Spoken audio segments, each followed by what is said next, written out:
Good morning, Limitless CEO community. All right, let's get this party started and get Ali in here. Welcome back to the Limitless Brunch. Another special episode for you today as part of our Limitless Life series, and this is called Limitless Health. We're talking about how to put your own health at the heart of your business to avoid burnout. Here's the lady of the moment. Hello, am I live? Oh, hello. Good morning. Good morning, Limitless CEOs. How are you today? I don't know why I'm waiting for a reply because there's no one there. Well, there is someone there. Not yet, there's not. There's a little delay, isn't there, before Instagram lets you know that we're live. So, yeah, as you're hopping on. Here's Kate. Kate. Good morning, Kate. How are you? So we're talking limitless health, right, Em?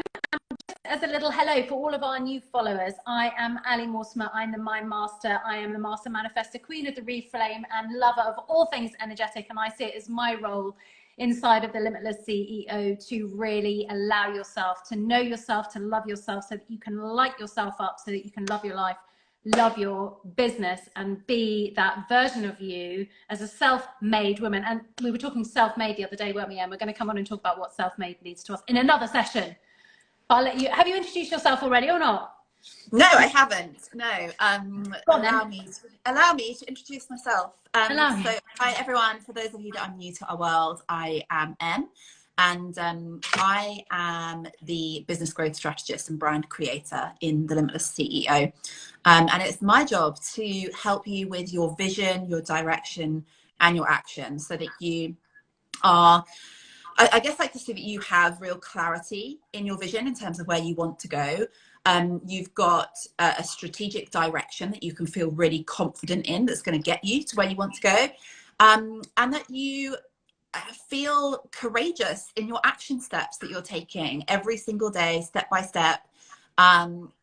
Clear exactly what it is that you need to do next, what your big move is, what your next move is, so that you're constantly progressing and moving towards that destination that you desire to be. So that's my role. And obviously together we are the Limitless CEOs. But that's us. What are we talking about today, Ali? Well, it's a topic I know that is very important to both of us, really, and that is health. One of our brand pillars is health, and having limitless health is so important to us, because there's been both times in both of our lives where health was something that we didn't have, both on a mental level and also physical level. And that's what we really wanted to come in and talk to you today about, why it's so important, but also how we make it a real priority in our businesses. And really, today isn't necessarily a coaching day, a teaching or an educational day. It's more of opening up this conversation, because we know so many coaches in our world are health coaches, or they're nutritionists, or they're personal trainers. So they know a lot about health. So we're not coming in to teach you what to do, but what we are coming in to is really open this conversation and turn it back on yourself as an invitation to say, actually, I know all about health, but am I prioritizing my health? And I think one of the key things is, well, there's two things actually, Em. Something you said just before we came on. We wanted to let people know that health is more than just fitness and what you eat. And also in terms of what we do in terms of the Limitless CEO is also the reminder that the health of your business is directly related to the health of you. You know, health is such an important business strategy. Well-being is a business strategy. To look after yourself means that then you can be showing up in your fullest energy, and with, clarity of thought, and with the energy and the vitality to support and hold everybody else who you are looking after, whether that be in your team, in your business, in your life. It's so important. So one of the things that I suggested to Em is that we take everybody through is a little bit of a boundary reminder and a boundary reset, because we're not going to teach you to suck eggs. You know what to do, but actually some powerful questions to do some self-reflection really today is what we wanted to do, right, Em? Yeah, definitely. You just said exactly that. Like, often when it comes to health and wellness, it's not that we're lacking the information or the knowledge of what it is that we want to do. In fact, most of the women in our world are actually quite health and wellness conscious. But this session, we really wanted to allow you to take this time to even, you know, get your notepads and pens if you need to. Do like a bit of really, really brutally honest reflection on how much you're, you know, walking your walk, walking your talk. And I think, like Ali says, like my role is I'm a business strategist, and if I could give you the #1 strategy that's the most important if you feel like things aren't working, it's the health strategy. It's the, you know, if you're not feeling, you know, like your absolute best, then you know, your business won't be either. So let's dive in. Where do you want to start? Let's dive in. Let's start at, I mean, again, let's say we're talking to really educated people, but you and I both know that we sometimes slip up on our boundaries, you know. Yes. and we've started this year in January saying, right, these are the boundaries, these are the promises that we're keeping to ourselves, this is what we're upholding, but sometimes they slip and you can kind of feel like, oh, what did you say? My boundaries got a little bit bendy, so I'm re-establishing those. Or you might find that they've fallen down in certain areas and towards certain people. Sorry, I've got Rocky on my lap. He's just jiggling around. And it's a reminder that you can re-establish your boundaries at any given time, and you can re-communicate your boundaries at any time. And I think sometimes so many people fear communicating boundaries because they're not going to be liked. They're going to be judged. And really it's about, you know, if you are a leader, if you are a CEO, and we're talking to CEOs here, boundaries, firm boundaries are what CEOs have. And they're willing to uphold them and be transparent about them and re-communicate them when they're being pushed. It's like, I love you, but you're stepping on a boundary here. And this is what this is all about. So we're saying it with love, we're speaking it with love, but it's also a form of self-love, right, Em? Boundaries are a form of self-love because you're protecting yourself. Yeah.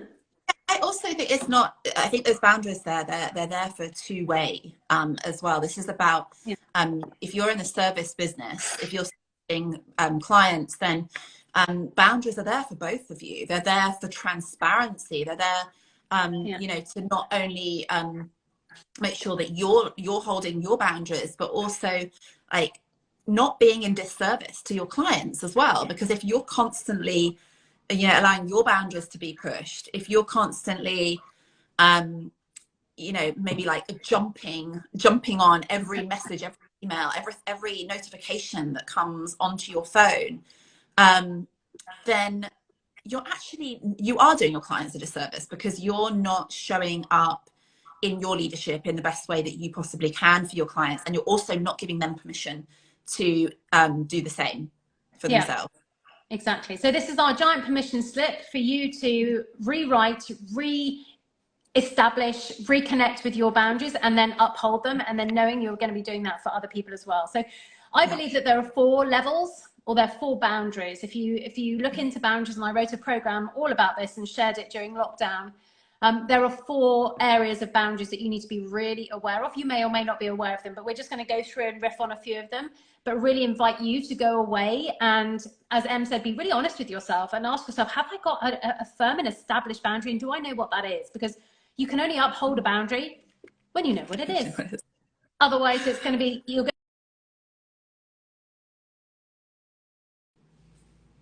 Oh, Ali, I think we've lost you there for a second.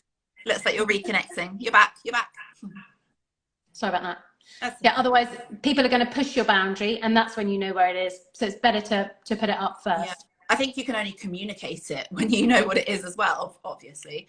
But I think why. Oh, sorry, Ali, we're overlapping somehow. I don't know if your internet is a bit jaggy. I think we're okay. We're good. Sorry, we were both good. Overlap. Yeah, we're good. Sorry, go ahead. Should we start with the first boundary then? Let's start with material boundaries. So in the context of your business, I would say, or your career, if anyone's watching as a woman in business in your career, it's really thinking about material boundaries as your time, your services, your service level agreements, and your belongings in space, really. And when I was writing that in lockdown, belongings in space became a very important thing, didn't they, when we were all working from home? But, you know, as we're all moving out and about, or if you're working from home, then it is an important thing to really consider. So I think it's really understanding, and this has been huge for us, hasn't it, Em? You know, we came out of corporate because we didn't feel that time was ours. time was somebody else's. So it became very important for us to actually have very clear boundaries on when is work time, when we call it in our diary, it's show time. When are we coming on to be in service? When are we in client time? When are we doing business development time? When are we doing our personal time? When is our health time? Is having very, very clear boundaries on how we organized our time. And you're the planner, you know, it's like being very, very clear on what that looks like. Yeah, definitely. I think one of the things that I think most of the women in our world come to us for is more freedom. And time is a massive, you know, we talked about freedom last week in last week's Limitless Brunch, and one of those key elements is time freedom. So, you know, time is such an important boundary to have, a material boundary, because you know, it means you're clear on where you're spending your time, but it also, again, like I said, this is a two-way thing. It also makes things transparent for your clients as well. So what does that look like for us in our business? It means that we are incredibly transparent on what our working hours are, when we start, when we finish, when we have days where we don't see clients at all. And we have Wednesday and Friday afternoons. We have like a no schedule policy on those days where we don't have any booked sessions or anything at all. It's like it's a free space for us to work on ourselves. So we have real transparency over when we're in the business, when we're out of the business. We also have incredibly clear and transparent boundaries over like the different coaching containers that we offer as well. So for instance, Ali, you do a lot of work in Voxer, but you're very transparent and clear about when you're going to be in Voxer and when you're not going to be in Voxer, and how many times a day and what time of day and what that container is used for. So, like, it's just being communicative up front so that both parties understand, like you said, what that service level agreement is. It's expectations, isn't it? Yeah, it's setting the expectations, not only for yourself, but others, and then they feel contained and safe. Whereas if there's no boundaries, I know my boys, they're boys and they love boundaries and they often test my boundaries, but boys love to feel safe when they've got boundaries because they know that they're contained within this, and that's all fine. I think on the flip side of that, if we're talking about what we do know in terms of these are the pockets of time, this is how we've designed our time so that we can have more free time. And so we feel free within the times that we've created for ourselves rather than floundering. I think there's also really a real importance, and a question to all of you ladies watching is, where are you wasting time? Where are you allowing yourself to spill outside of your boundaries? And I think some common ones that we often see are, you know, where are you wasting your time on social media? I mean, how many people come on social media and then decide they've been scrolling for 15 minutes? It's, how can you stop doing that? Are you coming on to social media with a purpose, with an intention, with a deliberate action in mind, whether that to post, whether that to engage, whether that to go and do some investigation rather than just aimlessly scrolling? I think another time wasting thing that we often see is fixating on problems that you can't fix. It's like, if there's something there, then stop fixating on it, move through it. You know, all of that I think is so important. I think another one that we often see is, where are you spending most of your time? And is that really where you should be spending your time? Or are you avoiding what you know you should be doing? So for example, if you're spending all of your time on social media and your business isn't in social media, your business is in coaching and educating, in supporting and healing, or whatever it is, then your time isn't 90% on social media. That's just a small proportion of everything that you do within your business. And in Em's business architecture alignment, you know, wheels, it was talking about, you know, there's so many other things that need to be done within your business. There's your finances, your planning, there's your strategy, there's your tech, there's, you know, so there's your designing your programs and services, there's your brand creation, there's your evolution. There are so many other things that you need to do other than just being on social media. So just ask yourselves, where are you wasting precious time that you could be doing other things? Yeah, absolutely. I think the other the time thing that's been very prevalent in my life, particularly over the last 2.5 years since giving birth to Darcy, is understanding like where my boundaries are between, like, I'm in work and like that boundary is protected around my work, as in, like, when I'm in work mode, I'm in work mode, I'm all in terms of my focus. And but then also when I'm out of work time and I'm with Darcy, like creating that, you know, complete presence for her, where I'm not checking my phone or I'm not checking my emails, I'm not looking on social media and things like that's like one of the boundaries that can become very bendy for women. If you've got other priorities as well, if you're a mum, or you know, if you've got anything else in your world that is a high priority for you, is not allowing this like blurring of boundaries, where that actually creates quite a lot of guilt, I find, because like, you know, you're trying to be focused on one thing but you're thinking about something else, or you're trying to be with one person but actually you're thinking about something else. So like, how can you create those boundaries to allow yourself to be fully all in and present on the thing that is the priority at the time? I think that's another one that a lot of women in our world struggle with. I think, and that probably relates to a question that's just come up from, I think your name is Deb. I'm not sure, but you've asked, do you think this reflects the reality of a certain sectors, for example, professional services? I'm a frazzled partner in an international law firm. So I can totally relate. I used to work for a global company or global companies, and my time zones were all over the place. And Em, I know you had the same thing. I had teams in America, I had teams in Southern Europe, I had teams in the UK. So my boundary I could have been on the whole time. And it was really, really important in those times to really establish, when is my working time? When am I coming into work and do work?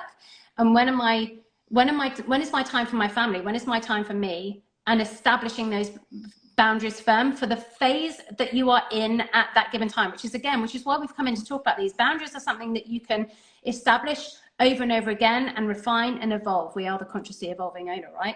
So you're allowed to change it. So it depends, you know, if you're going for a promotion, or when I was going for a promotion for certain things, maybe my boundaries around my time at work had to be extended because I was pushing for a promotion and I wanted that.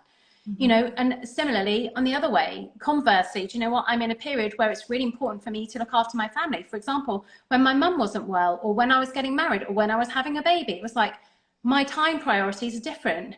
This is my priority. So this goes back to I would honestly say, take ownership of this and lead yourself and really take responsibility for it yourself, regardless of what sector you're in.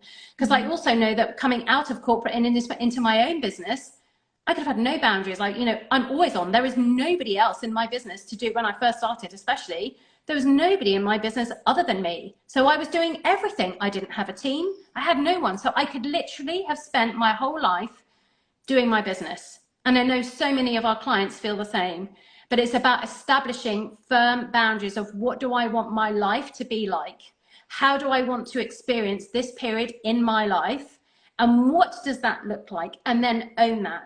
And then if for any reason your company, your clients, whatever, don't like that, then that isn't your company and they aren't your clients. For example, some clients we might work with over in Australia or America, but we have firm boundaries on when we see clients. I remember when I first started working, I used to have very early mornings and very late evenings, but then that no longer worked for me or my family. So I was like, no, if you want to work with me, it's on my terms. Yeah. It's about taking that ownership. It is, yeah. Got something else I was going to add for you there, Deb. I hope we're getting your name right, by the way. Let us know if it is Deb. I just assumed that from your profile. But very much like yourself, Deb and Ali, before I had my own business, I worked for a global advertising agency, and the hours were brutal. They were absolutely brutal. And I had, at one point, I had 13 different countries that I was working with at any one time. So clients in 13 different time zones. And I could have worked 24 hours a day.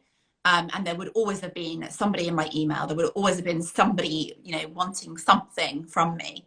And I think the thing that I would say to you that I learned most of all in that scenario, because I had very weak boundaries at that point, and something that I have recognized on reflection that I could have done a lot better, which I'm very much a master of now, is communicating those boundaries. And this is where I think a lot of the time we get this wrong, is that we think that by communicating our needs and our boundaries to the people that we work with, whether that's within our company or whether that's our clients, that somehow that's not going to be acceptable to them.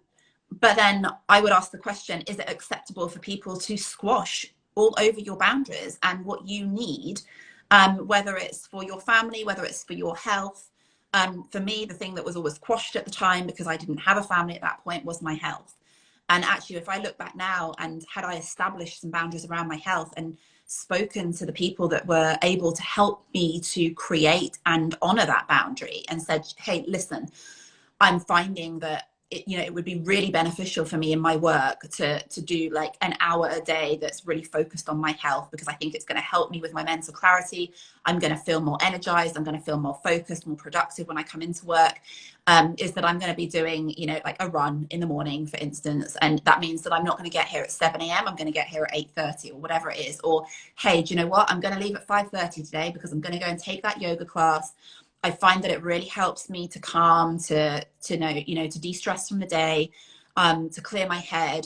So I'm going to be leaving at 5:30 today, and that's why I'm doing it. And I think if I had been more, Ali, self-led in saying, this is what I'm doing, this is what I need, this is what I'm going to be doing. So I will see you tomorrow, kind of thing. Then I don't think that anyone would ever have said, no way, absolutely not. But I think we assume that people are, let me phrase that, but it's our responsibility to create, communicate, and honor and uphold our boundaries. It's not someone else's job to do that. And I think that's been my biggest lesson about boundaries. Sometimes I'd get really frustrated, like, why is that person messaging me now? Why are they emailing me at 12:30 at night? Why is that person like asking me to do something that's totally outside of my boundary? And what I realized, actually, it's not their job to uphold my boundaries. It's my job to create, communicate, uphold my boundaries. And that, I think that's the most powerful lesson for me when it comes to boundaries, and making sure that I am honoring my health in that way. Yeah. Clarity, conviction, communication. And I think if you've got the clarity, and if you've got the conviction that, just like you said, going for a run and looking at, we both have, time for our health in the morning, because we know it makes us so much better for our clients, to come back in. So we've got that clarity of what we need. We've got the conviction that we know it makes us better, and then we communicate that. And I think, a really great question, and thank you for letting us riff on that, to come back in and share that. And in terms of the mind mastery piece, our thoughts about it are often so much worse than the actual reality. So, we think that we can't, but actually start thinking that you can, and go and offer it up and change the way in which you're doing things. An absolute pleasure. This is what we wanted to do: inspire some thought and self-reflection to go in and make the changes that you know that you need. Health is such a priority, because when your health is good, your mental health, your physical health, you are able to perform so much better. So it's not only better for you, but it's better for the people who are around you, whether you're in professional services or any kind of service, even if you're just a service as a parent. I say even if, it's the most important job in the world, but you're going to be a better parent if you're looking after yourself. Yeah. And I a boss or a client or anyone in the world that would deny you your health if you said, hey, this is what I need. And honestly, anybody that did deny you your health, I would seriously be questioning whether that's somebody that I want to be around. And that's not me saying like you should quit your job or anything like that, but no, it's just putting you first. It's like, what do you need?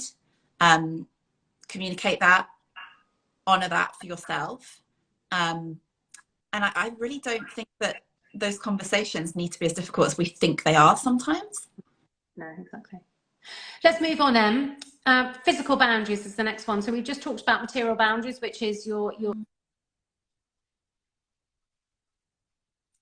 the second one is really around your physical boundaries. So in life in general, that's like your physical space, people coming near you, is your physical space in where you work. But I think the way that I see this one in terms of boundaries, in terms of your health, it's like your physical health. So it's really honoring your body.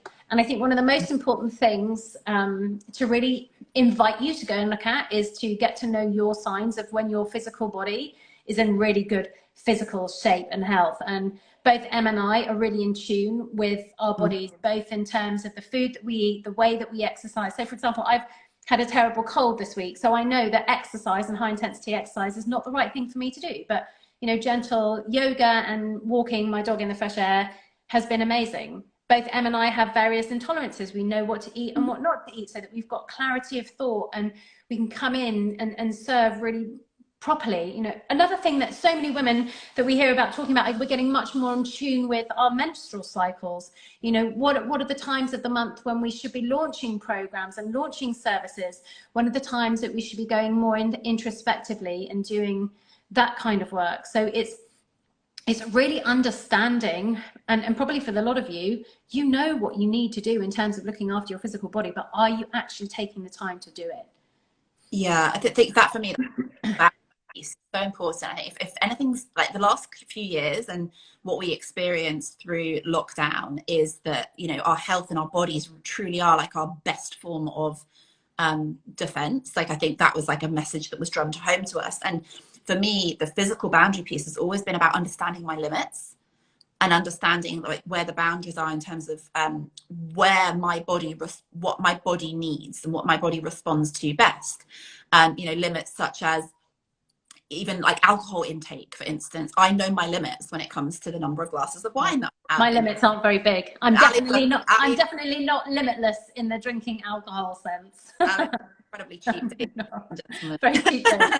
But the point is that we both know our limits with that. We both, you know, neither one of us is a binge drinker because we know where our limits are in terms of how that affects us physically.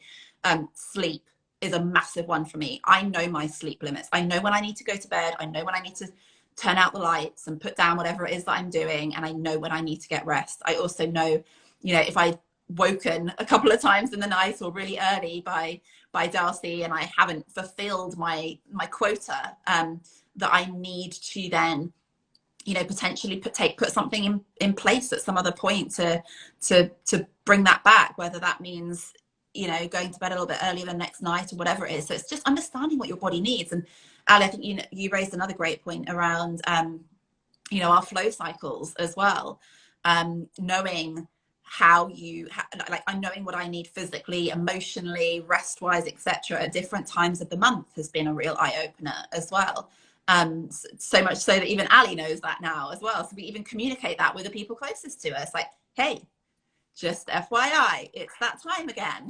Yeah, I might be a little bit weepy with everybody at the office to tell them your cycles, but I think that knowledge is power when it comes to your body, knowing your limits, knowing your food intolerances. I know that dairy and gluten don't sit well with me, so if I go and binge on dairy and gluten, I'm going to expect to feel like shit. Let's face it. So knowing your limits, I think, is an important physical boundary.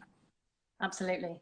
So for all of you ladies out there, prioritizing and establishing your boundaries around your physical health is really important. And you may or may not know, but both Em and I have a multitude of lots of nutrition and health qualifications. I think we've both got health coaching, nutrition, you know, nutritionists. Em, you're a PT. So, you know, it's really, really important for us. And all of those key 4 pillars, you know, food, exercise, sleep and rest, reducing your stress, so important for your health. So this is just a real reminder for you to go and set those boundaries around your physical health in order to protect your health and therefore the health of your business. So important. Don't just do it for other people. Ensure that you prioritize it for yourself. What's the boundary, Ali? The next boundary is all around your mental boundary. So your mental boundary is really understanding your thoughts, your beliefs, your opinions and your values rather than being swayed. So again, I suppose this is a real invitation for you to go away and really establish what are your values, your personal values, your brand values, and know what they are so that you're not influenced by what everybody else is doing. You know them, you're firm within them. Your beliefs, your thoughts, rather than asking, what do you think about this? Ask yourself, what do I think about this? Let me go and do my research. Let me go and find out and understand what I think on this particular topic. And I think in the industry at the moment, this is one of the most important things, and the discussions that Em and I often have with each other is opening that space for conversation before we come out and speak. And we ask each other, you know, I'm seeing or hearing a lot of this. What's our opinion on this? What do we want to say on this? What are our thoughts on this? Before we go and be influenced by anybody else, whether that be within our family or in the industry, it's like, what are our thoughts? What's our stake on this before we go out and say that? Em, I know you wanted to talk about that one a bit.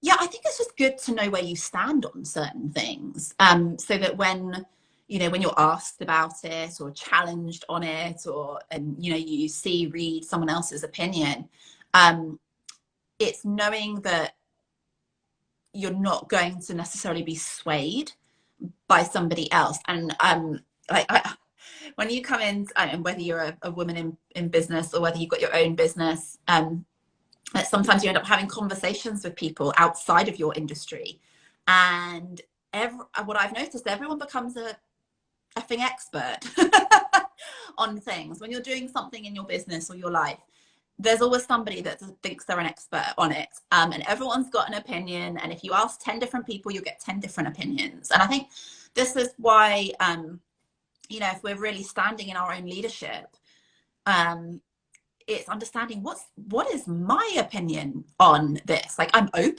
fully open to hearing everyone else's thoughts on it, and then, you know, I'm, you know, happy to consider other points of view, and that is obviously going to shape and help me form my own opinions.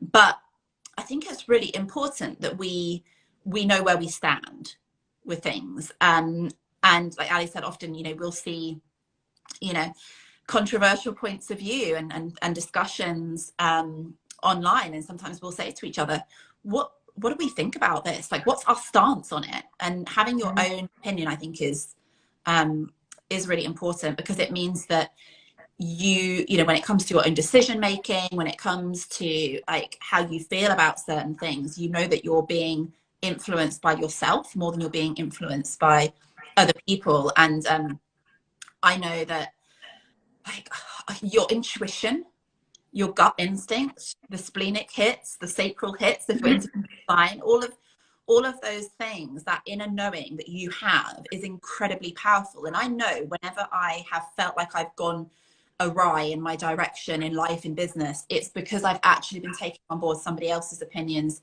over trusting my own instincts and intuition.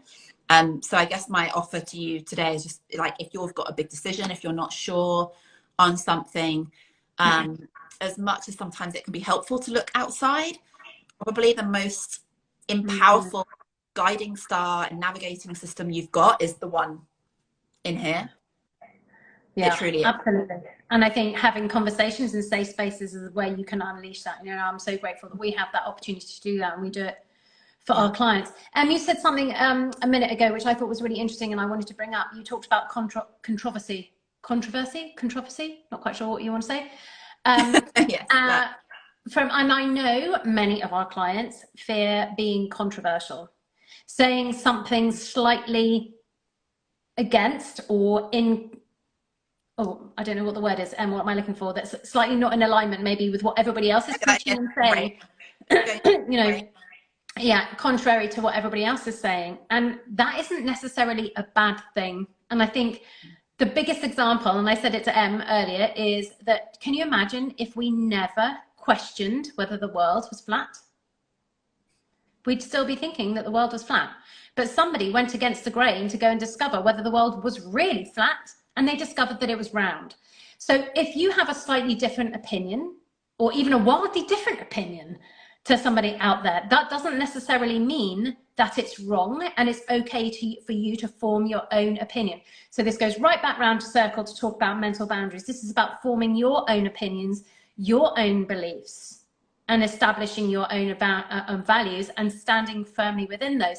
And as Em said, it's not about saying I'm not open to the discussion, but this is what I believe currently, and I'm willing to think something different, but I'm not going to be manipulated into thinking something different unless I believe it. So I think that's really important. So I suppose the point on mental boundaries is go away and establish your thoughts, your feelings, your values. And when was the last time you did that? So that you can stand in your truth, so that you know who you are. Yeah, I just wanted to add something there. You make a really good point, Ali. Like, you know, with my strategy, you know, one of the things that we help people with most is their brand, like creating their brand, and particularly, like, one of the first things for me, actually, I did a video on this on Instagram earlier this week on Tuesday. You can have a look back at it. Is the, you know, the power of creating a brand movement in your business and how that influences the impact that you make.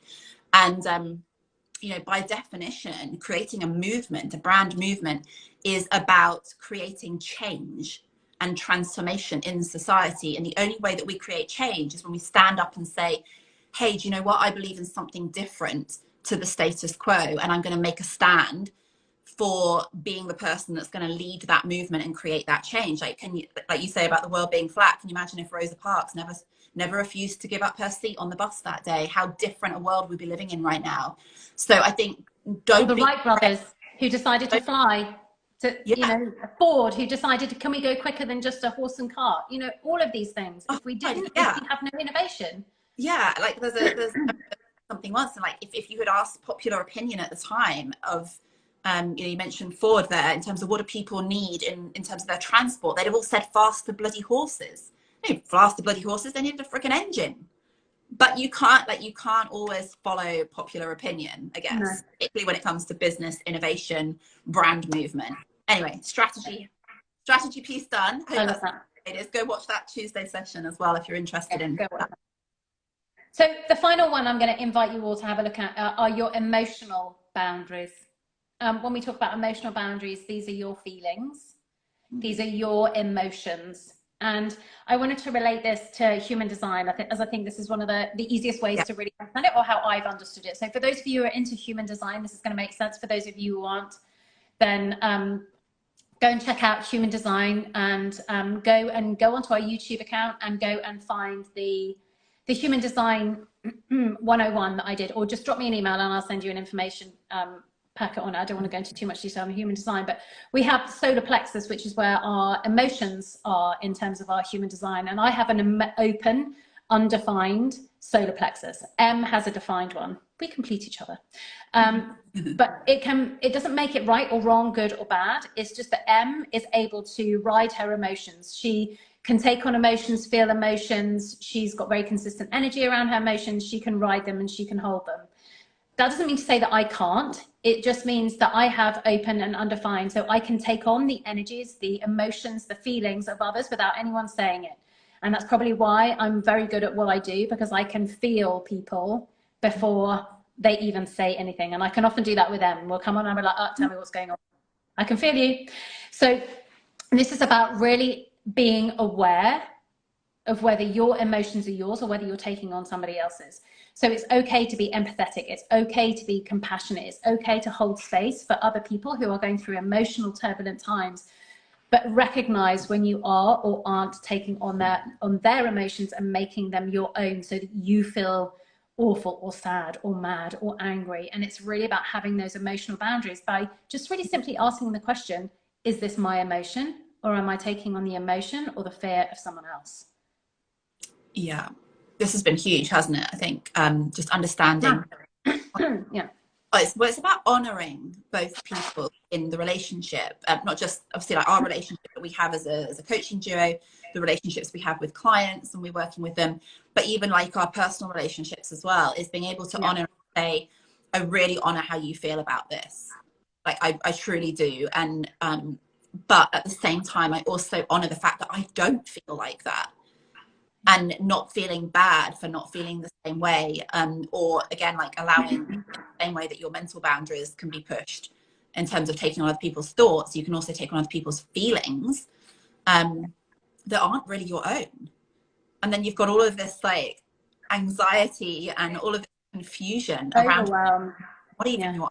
It's just that you're around it, and you know, and it's so easy to do this, like when especially around children.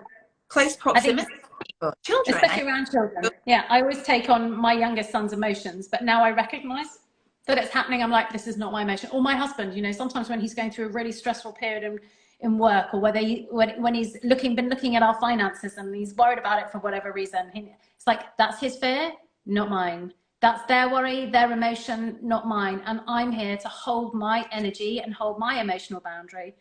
And I think if I was to invite you all to go away and establish your emotional boundaries, it's the question, how do I want to feel? And use that as your emotional guidance compass to say, am I a yes for this, or am I a no for this? You know, I want to feel good. I want to feel free. I want to feel happy.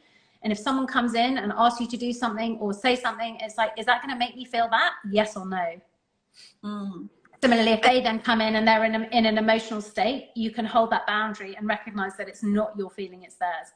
Yeah. And I think the thing with this is like allowing yourself to not feel guilty for feeling a different way. Like if I can give you like a really raw example of this, like during COVID, during the first lockdown, you know, there were so many awful things happening on, you know, we could see the trauma, we could see, you know, the news that was so incredibly sad every single day that, you know, I think it was like a community feeling that we should all be feeling the same way about what was going on in the world. And certainly for me at the time, I gave birth to Darcy a couple of weeks into the first lockdown. So I had just stepped into motherhood. I had this beautiful baby girl. You know, I had my closest family around me. I still had some amazing things going on in my business. In fact, because I'm in online business coaching, a lot of people were moving their business online during COVID. So it was actually, you know, a real time of growth for me as well, even though there was so much sadness and like collective trauma going on in the world. And sometimes it felt a bit like I felt guilty for being happy. I had a new baby. I had a business that was flourishing in a time when I should have been feeling really, really sad. And I think sometimes this happens, doesn't it? We see other things going on in the world, other people suffering. And if you are an empath, like we both very much are empaths, it's like, well, I should probably feel sad too. But, you know, actually my life is really great right now.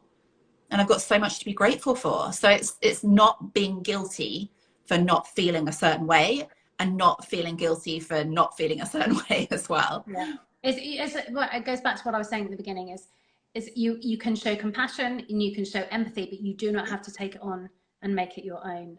Yeah. I think that's really important. This has been really valuable today. I hope it's been really valuable. I mean, it just writing this and going back through this has made us and remind us to reestablish a lot of our firm boundaries for the health, for our health, our mental health, emotional health, physical health, our well-being. And as we always say, you know, well-being is a business strategy. So this is our invitation to you to go and create this as your business strategy for the health of you and the health of your business. So I hope you've all enjoyed that today. If you have, please do leave us some comments below, whether you're watching us live, whether you're watching us on replay. Next week, we're going to be back with another Limitless Brunch Special. You'll find out on the, I don't know which one we're doing actually next week. We haven't decided on another one of our pillars. It will either be on happiness or on, what's it on? We haven't, wealth. So it'll either be on happiness or wealth next week, but you can tune in anytime. You've got obviously Em's, you are your own brand. You've got me as Free Your Mind on Thursdays. There's so much going on in our world. Thank you very much for being here. If you've enjoyed this and you feel that there's people in your world who need to hear this, we'd love for you to share it too. Oh, and of course, don't forget, next episode of the podcast lands on Sunday. Sunday is a good one. I listened back to it this morning. Me too. Me too. Yes. We'll see you soon. Lots of love, everybody. Happy weekend. Happy weekend. Bye for now.